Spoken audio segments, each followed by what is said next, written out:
There are debts you can count and debts you can't, and by the time I was 40 years old, I had learned that a man's whole life is just the arithmetic between the two. I kept a ledger for the countable kind. Miles rode, wages earned. $1 loan to a fool in Tucson that I never saw again.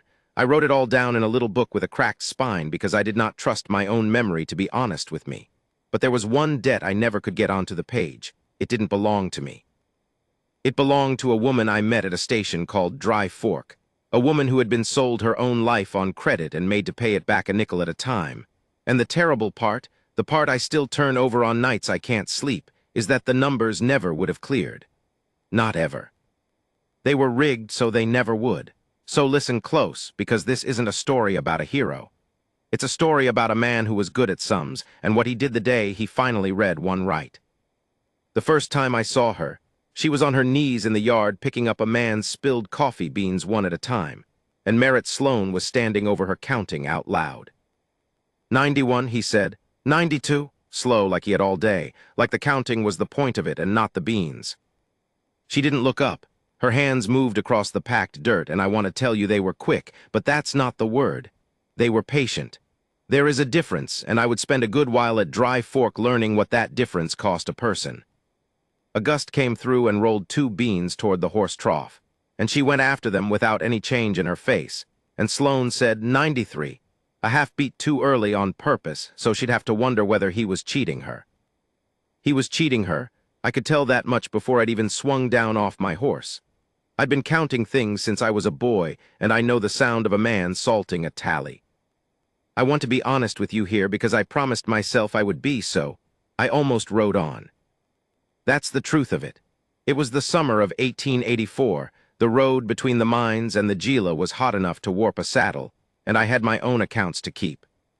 I had $118 saved toward 160 acres of my own on the Blue, and every day I spent not earning was a day subtracted, and I did not go looking for other people's arithmetic. A drover learns to keep his eyes on the trail. You see a lot of hard things from a saddle. You learn which ones are yours. But my horse was blown, and there wasn't another well for 11 miles, so I got down. Dry Fork Station wasn't much. A low adobe building with a tin roof gone the color of a scab, a corral, a barn that leaned the way a tired man leans, and a wooden sign that said MEALS. BEDS, feed in letters somebody had painted proud once, and nobody had touched since. It sat at the crossing of the freight road and a wagon track that went up toward the Mogollon, so it caught travelers the way a spider's web catches whatever the wind blows into it. Sloan owned it. I'd learned that too. Sloan owned it and everything in it, and to his way of thinking that included her. Water for the horse, I said, and a plate if you're serving. Sloan looked up like he was surprised to have witnesses. He was a wide, soft-looking man with a face that had decided to be pleasant a long time ago and had gotten stuck that way, so that even when his eyes were doing something ugly, his mouth was still smiling. Course, he said. Rosal, see to the animal. Rosa. He said her name like you'd snap your fingers. She rose. She was young. I put her at 20, maybe less, though the way she carried herself she could have been anything. And she was Apache. And she was dressed in a shapeless gray dress that had been made for a bigger woman and cut down without much care. There was a bruise on the point of one cheekbone, yellow-green, going. She had the coffee beans cupped in the front of her apron. She looked at me for exactly as long as it took to decide I was nobody, and then she looked away and took my horse's reins and led him toward the trough. She a good worker? I asked. I don't know why, something to say. Best I ever had, Sloan said and laughed. And I understood that had was doing a lot of work in that sentence. I ate my plate in the front room, beans, salt pork, cornbread that was mostly grit, and I watched the way you watch when you're pretending not to. There were 2 other travelers, a whiskey drummer and a played-out miner, and they didn't watch at all, which is its own kind of information. Whatever went on at Dry Fork, it went on in plain sight, and had for long enough that nobody's eyes snagged on it anymore. She came in and out. She carried water. She swept the same 3 feet of floor twice because the miner tracked in dust the first time. She never spoke unless spoken to, and she was spoken to only in orders. And I noticed, because noticing is the one thing I'm truly good at, that she had a way of holding herself at the exact edge of every room, near a door, near a wall, never in the open middle where a man could get all the way around her. I noticed one more thing, and it's the thing that undid me, though I didn't know it yet. By the doorframe that led to the kitchen, low down, about the height of a person's hand if they were sitting on the floor with their back to the wall, there were marks. Little scratches in the soft old wood. Groups of them. I've seen prisoners do that and men snowed in, and once a fellow who was dying slow and wanted to know how many sunrises he had left. Somebody was counting days on that doorframe. A lot of days. More than I could take in with one glance, and I looked away before Sloane caught me looking, because a man who counts recognizes another one, and I did not want to be caught recognizing her. I paid for my plate, 15 cents. I wrote it in my book, Dry Fork Meal, .15 out of habit, sitting on the bench in the shade, and Sloane saw me writing, and his stuck smile got a little more stuck. "You a bookkeeper?" he said, not friendly, careful. "Drover," I said. "I just like to know where it goes." "Nothing wrong with that," he said, in the voice of a man for whom there was very much something wrong with that. He went inside. I should have saddled up. I had 11 miles of daylight to make.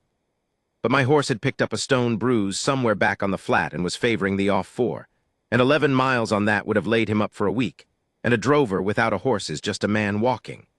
So I asked Sloane could I bed down in his barn the one night and pay for the feed, and he said sure, 4 bits, because at Dry Fork the price of everything was always a little more than you thought. That's how I came to be there after dark. That's how I heard it. I was in the barn, in the straw, my book open on my knee doing my sums by a stub of candle.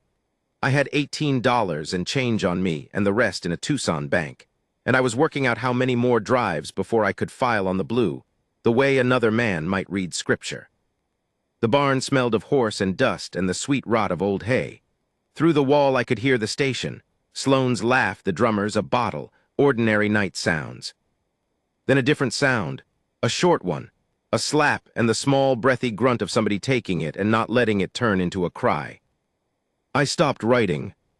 I want to be careful how I tell this part because it would be easy to make myself into something I wasn't. I did not leap up. I sat there in the straw with my pencil in my hand and I had a whole argument with myself and it went like this: it's not your business. You've seen worse and rode on. She's his legal, whatever legal means out here. You've got 160 acres to think about and no dollars to spare on other people's grief. Blow out the candle. And then I heard him counting again. Through the wall, low and even. 1, 2. And a pause between each number that I understood, sitting there in the dark, was the pause of a man's arm going back and coming down. He was counting the way he'd counted the coffee beans that morning. He was making her keep the tally of it. He was making her hear the number of her own hurt. I have done a lot of things in my life I'm not proud of, and I have failed to do a lot of things I should have. And it is a particular kind of shameful thing to realize that the reason you finally stand up is not that a person is being hurt, but that the manner of it has struck some old buried nerve in you. Because I knew that pause. I knew that arm, not from a barn wall. From years before, from a thing I'd been part of and never wrote in any book because there is no column for it. And I had ridden away from that, too, and told myself the same 3 lies. I stood up. By the time I got to the yard, it was quiet again. The door of the station threw a yellow blade of lamplight across the dirt. Sloane was in the doorway, and he was breathing a little hard, and behind him in the room she was on her feet with one hand flat against the wall and her chin up, and her eyes fixed on the middle distance the way you fix your eyes when you are refusing, absolutely refusing, to let a man see the water in them. "Something you need," Sloane said to me. I didn't have anything ready. I'm not a quick man. I said the first true thing that came to me, which was, "That coffee this morning, you shorted her 3 beans on the count. It was 98 fell out of the sack, not 95. I saw the drummer knock the tin." It was a strange thing to say, and Sloane looked at me like it was strange. But I watched her, and I saw the smallest thing happen. Her eyes came off the middle distance and landed on me, just for a second. And there was nothing soft in that look. She wasn't grateful, don't think that. She didn't have a scrap of gratitude to spare on a stranger, and she was right not to, but there was a question in it. A hard, wary, calculating question, and the question was, "What are you?" I didn't have an answer. I still don't entirely. "You've got a good eye," Sloane said slowly. "I've got a good count," I said. "It's the only thing I've got." He looked at me a while. Then he laughed his laugh, and it broke whatever was tight in the air. And he said something about how a man who cares about 3 coffee beans ought to run for territorial treasurer. And he shut the door, and the yellow blade of light went away, and I stood in the dark with my heart going and my hands not quite steady, feeling like a fool. I went back to the barn. I did not sleep. I lay there and I thought about the marks on the doorframe and how many of them there'd been, and I did a thing I do when I can't stop my mind, which is I tried to put a number on it. If she made a mark a day and there were, I'd only glimpsed them, but there were a lot. Years' worth. And that number sat in my chest like a stone, because I already knew before I'd seen a single figure in Sloane's actual books, that no honest labor at 15 cents a plate ever added up to years. Something was wrong with the arithmetic. And I am a man who cannot leave a wrong sum alone. It is the one virtue I've got, and it has cost me more than all my sins. In the morning, I told Sloane my horse needed another day. It was half a lie. He'd have been sore but sound to walk slow. But I told Sloane the stone bruise had come up bad overnight, and I offered to earn my keep while he healed, mend that leaning barn, doctor a couple of his corral horses that looked wormy, whatever he had. I made myself useful and cheap, which is a combination that makes a man like Sloane trust you exactly as far as the discount goes. I had a reason. I wanted to see the books. Not steal them, just see them. Because a place like Dry Fork keeps a ledger the same as I do, and if she was working off a debt, there'd be a number for it, an accounting, and I wanted to read it the way I'd read the coffee bean tally for where the man had salted it. Getting to it took 3 days. I'll spare you most of them. They were 3 days of me hammering and doctoring and being pleasant, 3 days of learning the shape of that place. And I'll tell you what I learned because you need it to understand the rest. Her name was not Rosa. Sloane called her Rosa. The drummers called her Rosa. But the second morning I was carrying water and I passed her at the pump and I said, quiet, not looking at her, "That's not your name he calls you." And she didn't answer, but she didn't move off either, which for her was a whole conversation. And the third morning she said at the pump, just as quiet, looking at the water and not at me, "You'd say it wrong." "Probably," I said. "Everyone does." A pause, water splashing. Then, and I swear there was the ghost of something dry and sharp in it, something that under better circumstances might have grown up to be a sense of humor. "Sloane calls me Rosa because there was a Rosa before me and he didn't want to learn a new one." That was the most she'd said to me. It told me a great deal. It told me there had been a before me. It told me she knew exactly what she was to him, not a person but a position, a slot in his operation that got a name assigned to it like a mule gets a name, and the name outlives the mule. And it told me she'd figured out the machine she was caught in well enough to be bitter about it in a way that had gone past hot and cooled into something harder and more permanent. Spite. Good, clean, load-bearing spite. It was holding her up like a beam. I learned her days. She was up before light and down after the last lamp. She cooked, hauled, cleaned, tended the stock, and when the stages came through, she served the passengers, and Sloane took the coins, all of them, and she never touched money. Not once did I see a coin go from a traveler's hand to hers and stay there. It went to Sloane. Everything went to Sloane. I learned she slept in a lean-to off the kitchen, on a pallet, behind a door that latched from the outside.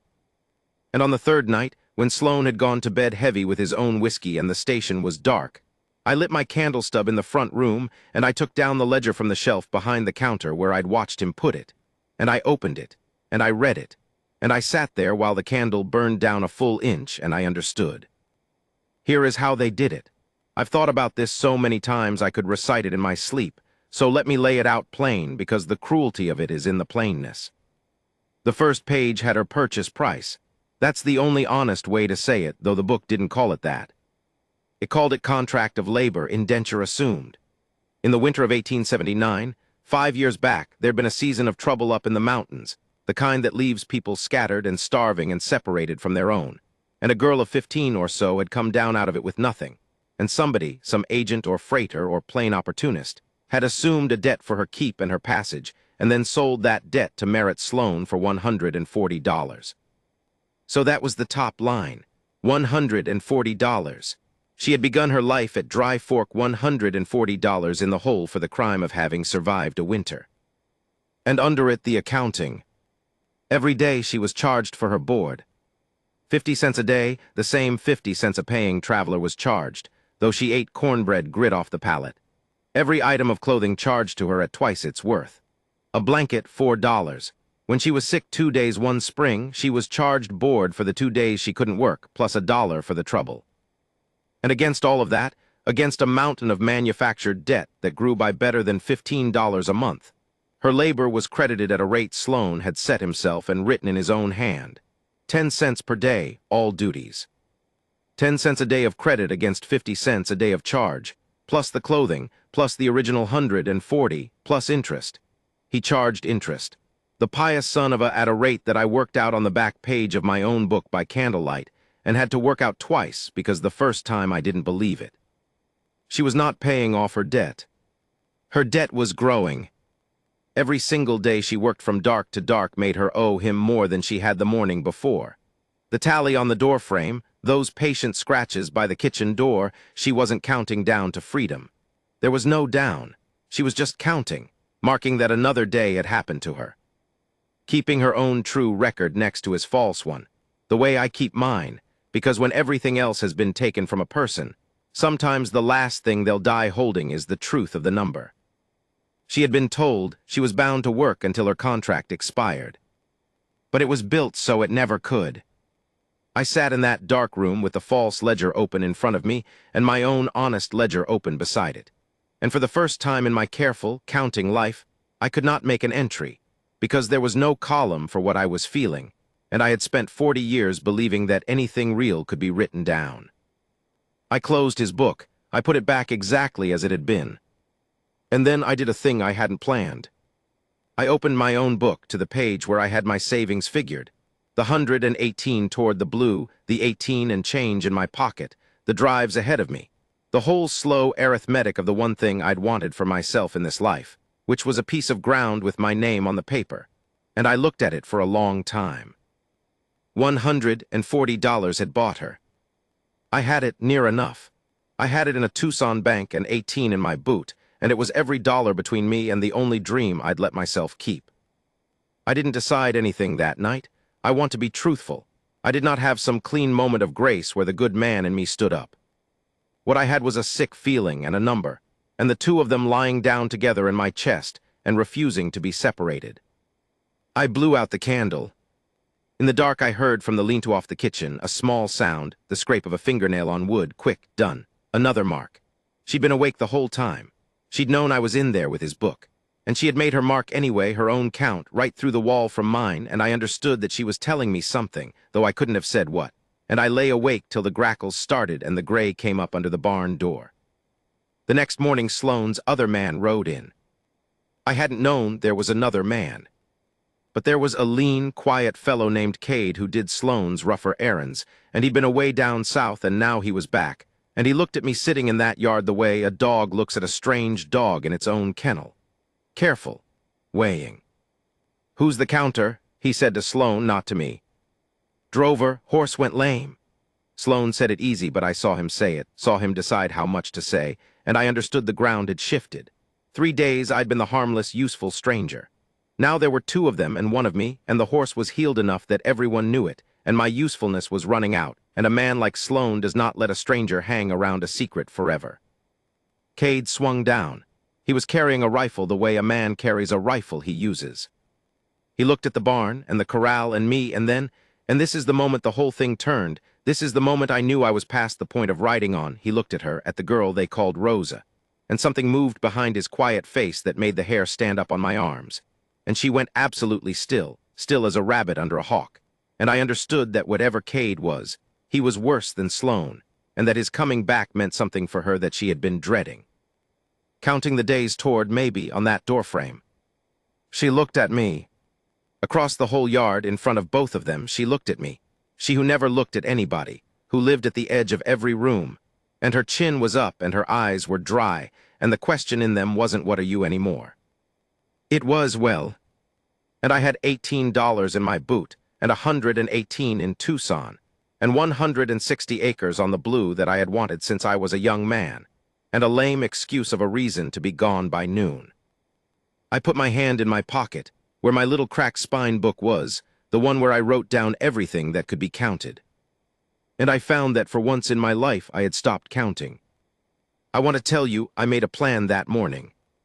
The truth is I made 100 plans and threw them all in the fire, because every one of them ended with me walking up to Merritt Sloane and saying a thing I couldn't unsay, and I am not a brave man. I am a careful one. There is a difference, and I had spent my whole life confusing the two in my own favor. So I did the only thing a careful man can do when he doesn't know what he's doing. I stalled, and I watched Cade. Cade was the kind of quiet that fills a room.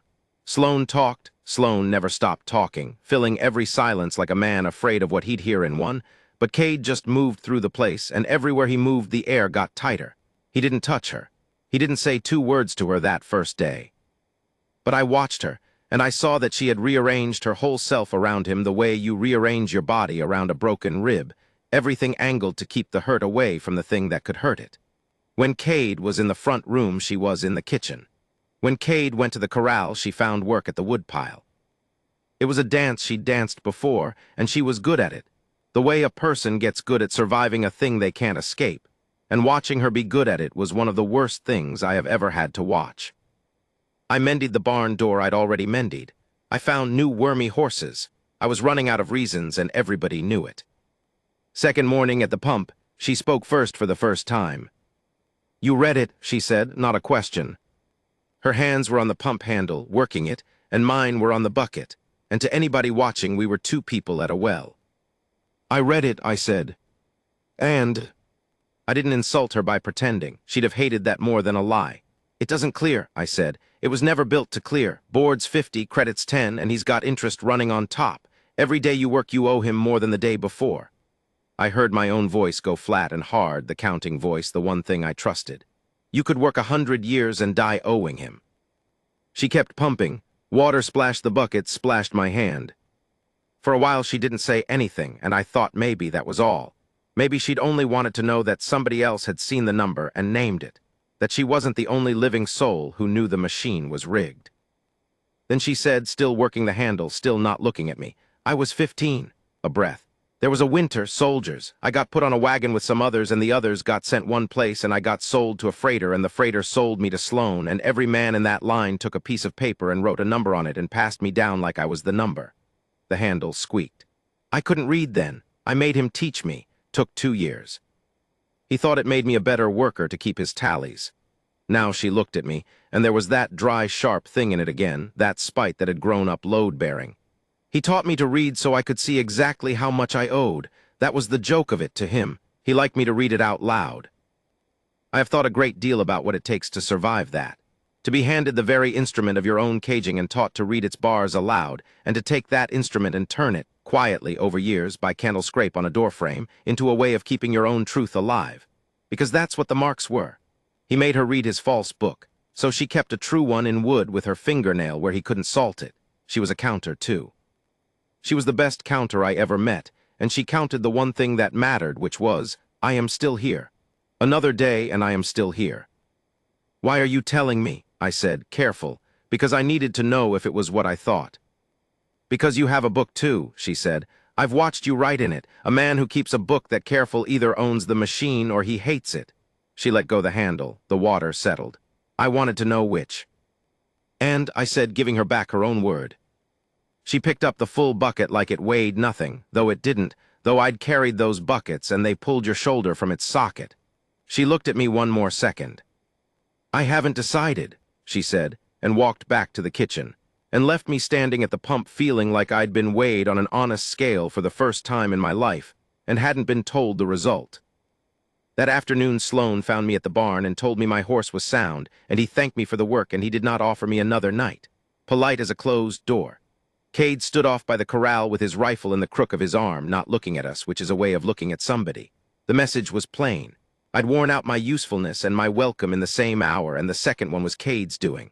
He didn't like a counter around. Men who run a crooked book never do. "I'll be gone in the morning," I said. "Tonight suit me better," Sloane said, still smiling his stuck smile. "Nights get cold, man ought to be making his miles."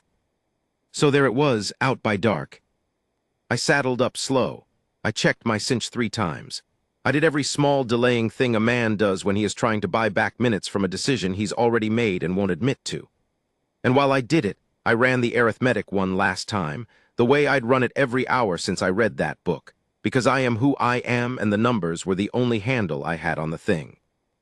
$140 was her price on the page, but that wasn't the number. The number had been growing 5 years, board and blanket and interest and the dollar for being sick. I hadn't been able to read the final total in the candlelight. It was on a page I didn't get to, but I knew from the rate of it that it was well north of what I had. It could be 300 by now. It could be 5.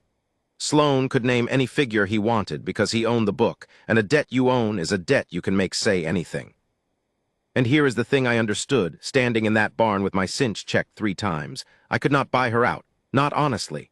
Not by walking up and asking the price and paying it because there was no price. There was only whatever Sloan decided to say, and he would never say a number I could reach, because a man doesn't sell the thing his whole operation runs on. She wasn't a debt to Sloan. She was a mill. The debt was just the paper he'd wrapped the mill in so it looked legal to the drummers, and the stage passengers and himself. You cannot pay off a debt that is designed to grow. I told her that at the pump like it was the tragedy of it. But standing in the barn, I saw it from the other side, and it was the opposite of a tragedy. It was a flaw. Because a number that isn't real, a number a man just makes up and writes down, has no more power than the man's willingness to defend it. And a made-up debt, I realized, can be attacked the same way it was made, on paper. With a better lie, or a truer one, or simply with the plain fact of it spoken out loud in front of the wrong witness. I did not have a plan yet, but I had the shape of one. And the shape of it was this: the ledger is the weapon, not the gun, the book. Because whatever else Merritt Sloan was, he was a man who cared very much about things looking right. He kept a book. He wrote contract of labor, indenture assumed instead of I bought a girl. He charged her board like a guest and called it lawful. He needed the paper to say he was a businessman and not a slaver because the paper was the difference in his own soft, stuck-smiling mind between what he was and what he was. Take away the paper's blessing and you didn't just free her. You showed him to himself. And I had a feeling, I couldn't have told you why, that Merritt Sloan could survive almost anything except being shown to himself. But Cade was another matter. Cade didn't care about paper. Cade cared about the mill running, and Cade had a rifle he used. So the shape of my plan had a hole in it exactly the size of one quiet man, and I did not know how to fill it, and the light was going. I didn't leave. I rode out past the corral, past Cade's flat, unhurried stare, out onto the freight road with the sun going down bloody over the Mogollon, and I made about 2 miles, and then I turned my horse off the road into a dry wash where a stand of mesquite would hide him, and I got down, and I sat on a rock in the last of the light, and I opened my book. I didn't write anything. I just looked at the savings page, the 118 in Tucson, the 18 and change, the blue. I want to tell you about the blue, because you can't understand what I did next unless you understand what it cost. And I've been dancing around it because it still hurts to say plain. I'd wanted that ground for 11 years. 160 acres of bottomland on the Blue River where the grass came up green even in a dry year, and there was water that didn't quit in August. I'd ridden past it once on a drive when I was 29, and I'd stopped my horse and looked at it, and something in me had said there that that's the thing you're going to have, and from that day I'd counted toward it. Every dollar, every drive. 11 years of eating cheap and sleeping cold and passing up the small pleasures other men bought themselves, and writing it all in the book, watching the number climb, 118 now, so close I could taste the green of it. It was the only thing I'd ever let myself truly want. A man like me, no people, no wife, no place. A man like me. That piece of ground was going to be the proof that my life had added up to something. That all the careful counting had bought me one true thing at the end. And I sat on that rock and I understood that if I did what I was going to do, I would never file on the blue. There wasn't enough for both. There was barely enough for one. And the one I was choosing was a woman whose real name I didn't know, who owed me nothing, who hadn't even decided yet whether she trusted me, who might well tell me to go to hell for my trouble. The arithmetic was simple and it was terrible. The blue or her. My whole life's careful sum or a number Sloan had made up out of cruelty. I could have every dollar I'd worked 11 years for and a green place with water in August and my name on a paper at last. Or I could spend it all on tearing up a different paper, a false one, and walk away from Dry Fork with nothing, no ground, no dream, no savings, 40 years old and starting over from the boot up. I sat there until the stars came out, and I'll be honest with you one more time because I promised. I did not feel noble. I felt sick and small and afraid and robbed by my own hand of the one thing I'd loved, and under all of it, way down at the bottom where the truest things live, I felt the stone that had been in my chest since the barn wall come loose just a little and start to move. Because the thing about a debt you can't get onto the page, the thing I told you at the very start, is that it doesn't go away when you ignore it. It just compounds, silent, like interest, and I had a debt like that. From years before. From a thing I'd been part of and rode away from. A line of soldiers and wagons and people sent one place while others were sold down another. And I had been young and I had followed orders and I had told myself it wasn't my business. And I had never once written it in any book because there is no column for it. And here it was. Come round again. Wearing a gray dress 2 sizes too big, picking coffee beans out of the dirt one at a time. I didn't recognize her, understand that. I want to be clear because it would be too neat, too much like a story, and this isn't that. She wasn't someone I'd wronged. I'd never seen her before Dry Fork.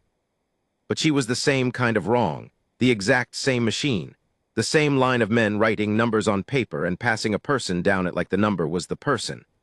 And I had been one of those men once in my small following way, and I had got to ride off and become a fellow who kept a careful book and saved for Green Bottom land. And she had gotten Merritt Sloan and a pallet behind a door that latched from the outside. That was the debt. That was the one I couldn't count. And you cannot pay a debt like that back to the person you owe it to because they're scattered to the wind and the winter and the years. You can only pay it forward to whoever the machine has got its teeth in now and hope it's enough and know it never is. I got up off the rock, I got on my horse, and I rode back toward Dry Fork in the dark. I didn't ride in. I'm careful, remember.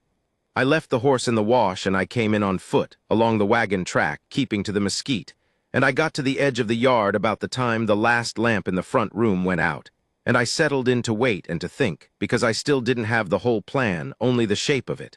Only the book is the weapon. The station went dark. Sloane's window, then the front room. I waited for Cade's light and couldn't find it and realized Cade must sleep in the barn, my barn where I'd slept, which meant the barn was closed to me now. Fine, I didn't need the barn. I needed the ledger and I needed her, and I needed to get both away from Dry Fork before either man woke, and I needed to do it in a way that when Sloane came after us, and he would come, or Cade would. The thing that stopped him wasn't a gun I didn't have, but a paper he couldn't afford to have read out loud. I was working on it, turning it, when the lean-to door opened. It latched from the outside, I told you that. But a latch on the outside can be worked from the inside if the wood's old and shrunk, and somebody's spent 5 years learning exactly how much play there is in it. The door opened without a sound. She'd oiled the hinge. I found out later, with kitchen grease, a little at a time over months, patient. And she came out into the yard in the dark, and she wasn't carrying a bundle of clothes or a keepsake or any of the things a person grabs when they run. She was carrying the ledger. Sloane's ledger, the false book. She'd taken it off the shelf behind the counter in the dark the way I had, and she came across the yard with it held against her chest with both arms, and she came straight to the mesquite where I was, because of course she'd seen me leave and not gone far, of course she'd counted on me coming back. She'd been counting on things her whole life. It was the only power she had, and she stopped in front of me and held it out. "You said the book was the thing," she whispered, "so take the book." I stared at her. "I didn't say that to you." "You didn't have to." Even in a whisper, the dry edge was there. "You've been standing in that yard for 2 days doing sums with your face. A person learns to read faces where I've been. You were never going to fight Cade. You were going to fight the paper, so—" She pushed it at me. "Here's the paper." I want to tell you I took it smoothly, like a man who'd expected this, but I fumbled it, and we both had our hands on it a second in the dark, and I felt her hands, which were hard as a man's from the buckets and the woodpile, and shaking just slightly, which she'd have died before admitting. And I understood 2 things in that 1 second. That she was more afraid than she had let me or Sloane or Cade see in 5 years, and that she had decided. She'd said I haven't decided at the pump. Now she had. She'd walked out of a door that latched from the outside carrying the one thing that could destroy the man who'd caged her, and she'd handed it to a stranger, on the strength of 2 days of watching his face do sums. Because sometimes the whole of your survival comes down to reading one person right and betting everything on the read. She'd bet on me. God help us both, she'd bet on me. "There's more than this book," I whispered. "There's what's in his head. He'll just say you owe it. He'll write a new book." "Then we're already caught," she said, "and I'd rather be caught having done it than not." And she looked back over her shoulder at the dark station, at the barn where Cade slept. And when she looked back at me, her chin was up and her eyes were dry, and she said the thing that I have carried every day since, the thing that finished off whatever was left of the careful man who'd almost ridden on. "I have kept his count for 5 years. Tonight I want to keep my own." We didn't make it clean. I wish I could tell you we melted into the dark and were gone. But Cade slept light, the way his kind do, and a horse in the corral shifted and blew, and a board creaked in the barn. And I grabbed her arm, and we froze in the mesquite with the ledger between us and my heart going like a hammer on tin. And the barn door opened, and Cade came out into the yard with his rifle already in his hands. And he stood there in the starlight, still listening, the way a man listens who has hunted people before and found it easy. "Rosa," he said, not loud, almost gentle, "come on out now." She didn't move. Her arm under my hand was rigid. "I know you're out there," Cade said, turning slow, scanning the dark, and his voice was the worst thing about him because it wasn't angry. It was patient. It was a man who had all night, who'd done this before, who knew that the fear would do most of his work for him if he just stayed calm and let the dark and the waiting wear the runner down. "You know how this goes. You've seen it go. Come on out and it's a beating and then it's over. Stay out there and make me come find you and it's, well, you know what it is. You saw what it was for the last one." The last one, the Rosa before this Rosa, the name that outlived the woman. And I felt her decide again. I felt it go through her arm, felt her get ready to step out, to give herself up, because she'd rather take the known beating than watch the unknown thing happen to the stranger who'd come back for her. And I understood that her whole terrible education had taught her that the way to survive was to make yourself small and take the lesser hurt, and that she was about to do it, about to walk out and hand herself back to the machine to protect me. And I found out something about myself in that second that I hadn't known and can't fully explain. I was still holding the book, and I stood up. I stood up out of the mesquite into the starlight where Cade could see me, and I held Sloane's ledger up over my head with both hands, and I said in the counting voice, the flat, hard, true one, loud enough to wake the station, "Merritt Sloane, you'd best get out here and count your book, because I've got it. And if this man fires that rifle, I'm going to read every page of it out loud at the territorial court in Solomonville. And every drummer and every stage passenger and every honest man between here and Tucson is going to hear exactly what kind of business you keep at Dry Fork." Cade's rifle came up and found me in the dark. I heard the hammer. And behind me, from the mesquite, I heard her breathe my bluff back to me in a whisper, half a laugh and half a sob, the first sound of hope I'd heard her make. "You're not even a good liar." "No," I whispered back, with a rifle pointed at my chest, and my life's whole careful sum about to come to nothing in the dust of a station yard. "But I'm a hell of a bookkeeper." The lamp came back on in Sloane's window.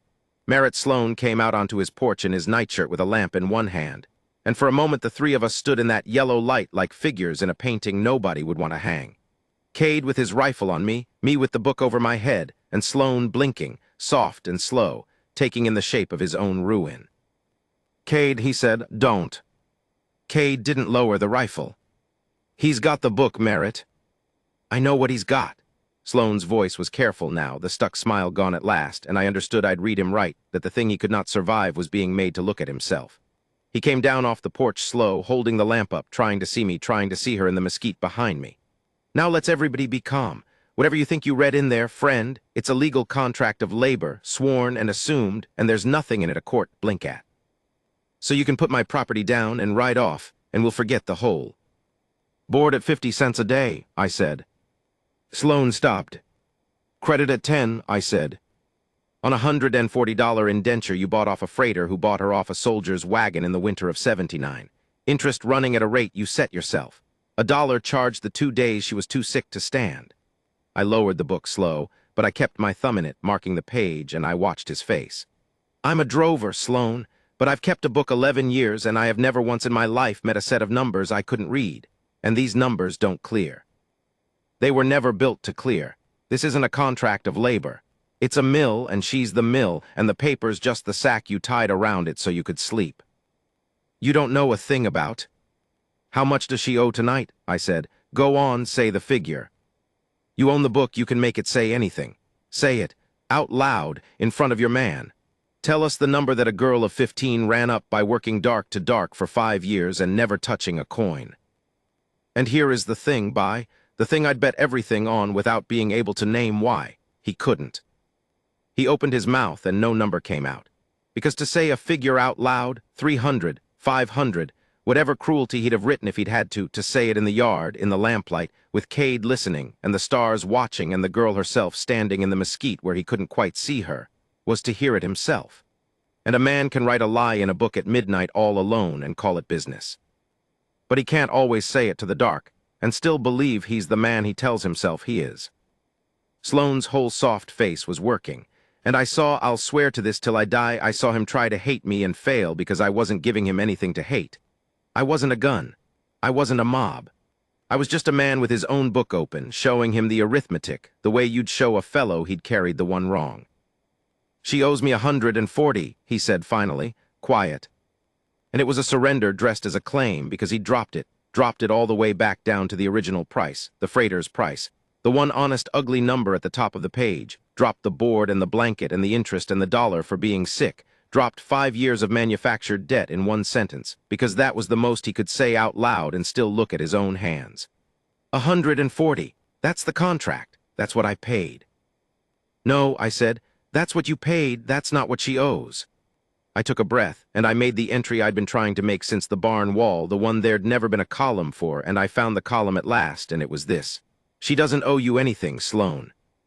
She's worked it out 10 times over in labor you priced at 1/10 of its worth.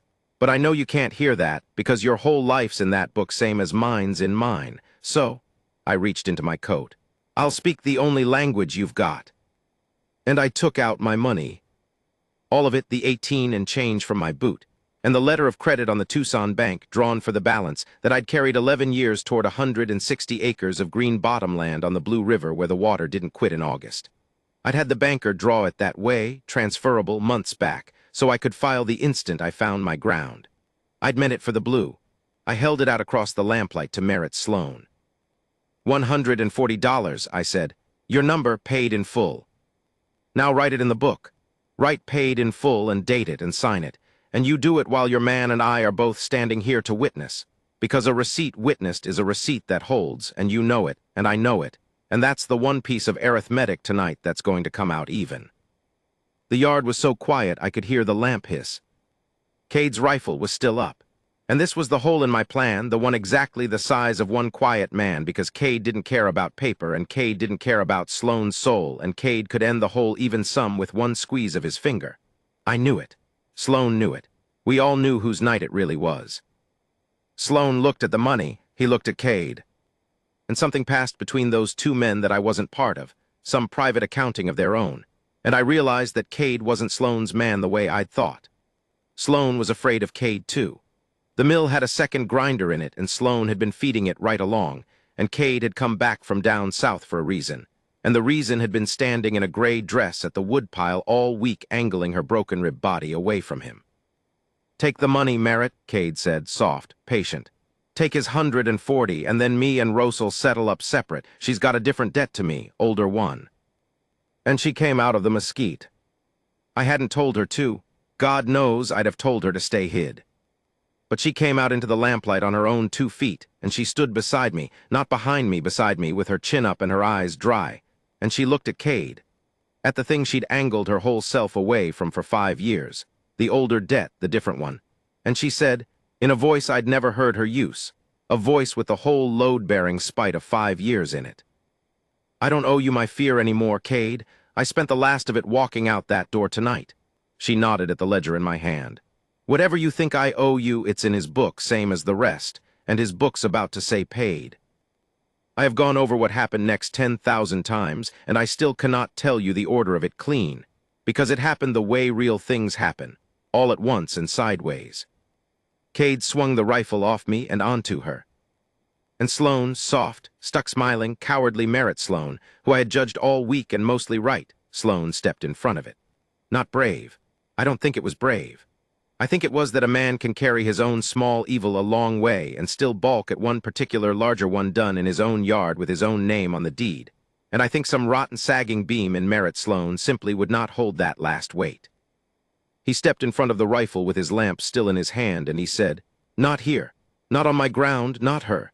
Cade, you put it down, or by God I'll." He never said what he'd do. Because Cade, who had all night, who was patient, who'd done this before, Cade saw the whole thing had come apart. The mill jammed, the 2 men who'd fed it turned, the paper about to say paid with witnesses, and Cade was too smart to hang for a jammed mill. He held that rifle on the pair of them one long second, and then he spat in the dust and lowered it, and I understood he was already doing his own arithmetic, the cold kind, and it had come out right. "Keep her, then," he said to Sloane, like she was a thing still, to the very end a thing to men like him. "Keep the bad luck squaw and your paper conscience both." He looked at me. "And you, counter." He almost smiled. "You just spent your whole life on a bill that wasn't even real. Hope she's worth your green grass." He got his horse. We watched him ride out north, up the wagon track toward the Mogollon, and none of us breathed until the dark took him. And even then I don't think any of us fully believed it, and I have kept half an ear on every quiet man who's come into every room I've been in since. Sloane wrote it in the book. He sat down on his own porch step in his nightshirt with the lamp beside him and the ledger on his knee, and I stood over him and watched his hand because I did not trust it, and he wrote the date, and under the false accounting of 5 stolen years he wrote wrecked. Of bearer $140, contract satisfied, paid in full. And he signed it Merritt Sloane, and I made him write beneath it witnessed, and I signed my own name, and this is the part I think on most. I handed the pencil to her. To the girl they called Rosa.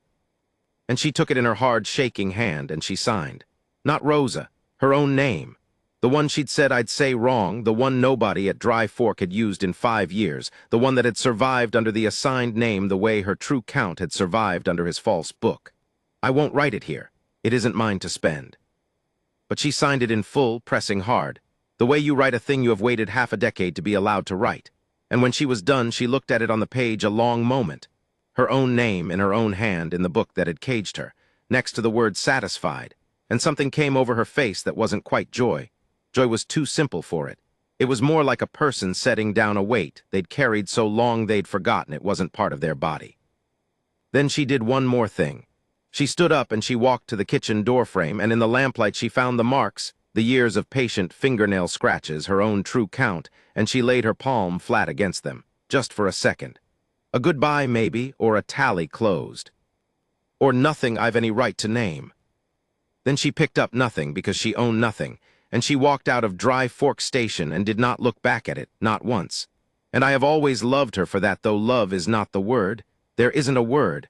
I keep looking for the word, and there isn't one.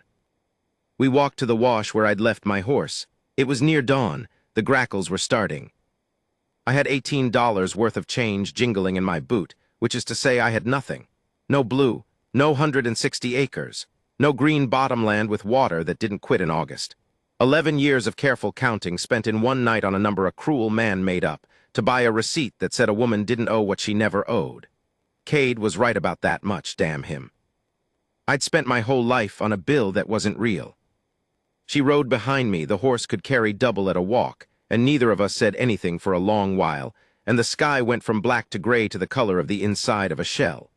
And I'll tell you the truth one last time, because I promised at the start, and a man ought to close his book honest. I grieved the blue, even then. Even with what I'd done sitting good and right in my chest for the first time in 40 years, I grieved that green ground, and I think it would be a lie to pretend a person can give up the one thing they loved and not grieve it. And I think the pretending is what makes so many stories false. At the edge of the freight road, where north went one way toward the settlements, and she'd have people, some kin scattered by that same old winter that maybe, she could find again, and south went the other way, toward the drives and the next season, and whatever a horseless drover does to start his careful sum over from nothing. At that crossing I stopped the horse and got down and helped her down, and we stood in the road. "Come with me," she said. It surprised me. It surprised her too, I think. I saw her surprise herself with it. "You've got nothing now, I've got nothing." 2 nothings, and there it was one final time, the dry, sharp thing that under a kinder life might have been her whole nature instead of just her armor. 2 nothings can at least split the cooking. And God, I wanted to understand that. I stood in that road at dawn, and I wanted to go with her more than I'd ever wanted the blue, and that's saying the most I know how to say. But I didn't. I'm going to try to tell you why, though I'm not sure I've ever got it right. It was because of the debt, the one I couldn't write in any book. I'd told myself all week I was paying it forward to whoever the machine had its teeth in now, and I had, and it was done, and it was even. And I understood standing in that road that if I went with her, if I let it turn into a thing between us, a marriage, a farm, a life, then I'd have gone and made it about me again. Made her the thing that fixed my life the way the blue was going to fix my life, another green ground to prove my sum came out. and she had spent 5 years being what fixed men's lives, being the mill, being the number in the book. I could not be one more man who needed her to be his even sum.